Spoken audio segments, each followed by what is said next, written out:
மாண்புமிகு பாரத பிரதமர் மரியாதைக்குரிய திரு நரேந்திர மோடிஜி அவர்கள் நாளைக்கு நம்மளுடைய கோயம்புத்தூர் வருகை தர இருக்கிறாங்க.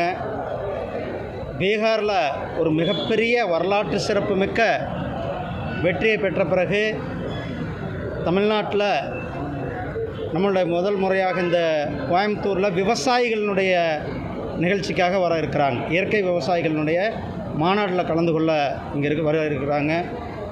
மாண்புமிகு பிரதமர் திரு நரேந்திர மோடிஜி அவர்கள் ஆட்சிக்கு வந்த பிறகு 2014 விவசாயிகளுக்காக பல்வேறு நல்ல திட்டங்களை செயல்படுத்தி கொண்டு இருக்கிறார்கள்.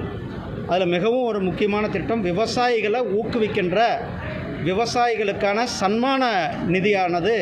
அந்த திட்டத்தினுடைய 21வது இன்ஸ்டால்மெண்ட்டை நாளைக்கு, அதாவது வருடத்திற்கு 6000 ரூபாய் ஒவ்வொரு விவசாயிக்கும் நேரடியாக அவர்களுடைய வங்கி கணக்கிலேயே செலுத்துகின்ற இந்த திட்டம் இந்தியா முழுவதும் கிட்டத்தட்ட 11 கோடி விவசாயிகளுக்கு இந்த திட்டத்தில் விவசாயிகளுக்கு நேரடியாக அவர்களுடைய வங்கி கணக்கிலேயே அந்த விவசாயிகளுடைய சன்மான தொகையை வழங்குகின்ற இந்த திட்டத்தினுடைய 21வது தவணையும் கூட நம்மளுடைய மாண்புமிகு பிரதமர் திரு நரேந்திர மோடிஜி அவர்கள் நாளைக்கு அந்த தவணை தொகையை விடுவிக்க இருக்கிறார்கள். விவசாயிகளுடைய வாழ்வில் மேம்படுவதற்கு, விவசாயத்தை ஊக்குவிப்பதற்கு, இயற்கை விவசாயத்தை ஊக்குவிப்பதற்கு ஒரு மிகப்பெரிய ஒரு மாநாடும் நம்மளுடைய கொடிசாவில் நடைபெற இருக்கிறது. அந்த மாநாட்டையும் தொடக்கி வைக்க நம்முடைய மாண்புமிகு பிரதமர் திரு நரேந்திர மோடிஜி அவர்கள் வருகை தரவிருக்கிறார்கள். தமிழக மக்கள் சார்பில், தமிழ்நாட்டு மக்கள் சார்பில் அவர்களை வருக வருக என்று அன்போடு நாம் வரவேற்போம்.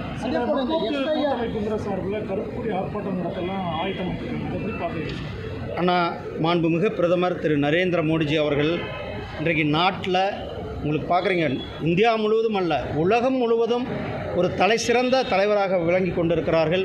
கடந்த 11 ஆண்டுகளில் இந்தியாவினுடைய வளர்ச்சியினுடைய வேகம், இந்தியாவினுடைய வளர்ச்சியினுடைய முன்னேற்றத்தினுடைய வேகத்தை மக்கள் ஒவ்வொருவரும் கூட கண்டு கொண்டிருக்கிறார்கள். பிரதமர் திரு நரேந்திர மோடிஜி அவர்களுடைய இலக்கு இந்த நாடு வளர்ச்சியடைந்த நாடாக 2047 இந்த நாடு மிகப்பெரிய ஒரு முன்னேற்றமடைந்த நாடாக, வல்லரசு நாடாக இருக்க வேண்டும் என்ற அந்த பாதையை நோக்கி செயல்பட்டு கொண்டிருக்கிறாங்க.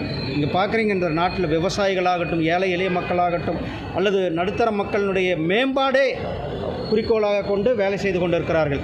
கிட்டத்தட்ட 25 கோடி மக்கள் இந்த 11 ஆண்டுகளில் 25 கோடி மக்கள் பிலோ பாவர்ட்டி லைன்லேருந்து, அதாவது வறுமை கோட்டிற்கு கீழிருந்து வறுமை கோட்டுக்கு மேலே வந்திருக்கிறார்கள். கிட்டத்தட்ட 4 கோடி பேருக்கு வீடுகள் கட்டி கொடுத்திருக்கிறார்கள். தேசிய ஹைவேக்கள், விமான நிலையங்கள் விரிவாக்கம், வந்தே பாரத் ரயில், அதே போல் மெட்ரோ ரயில்கள்,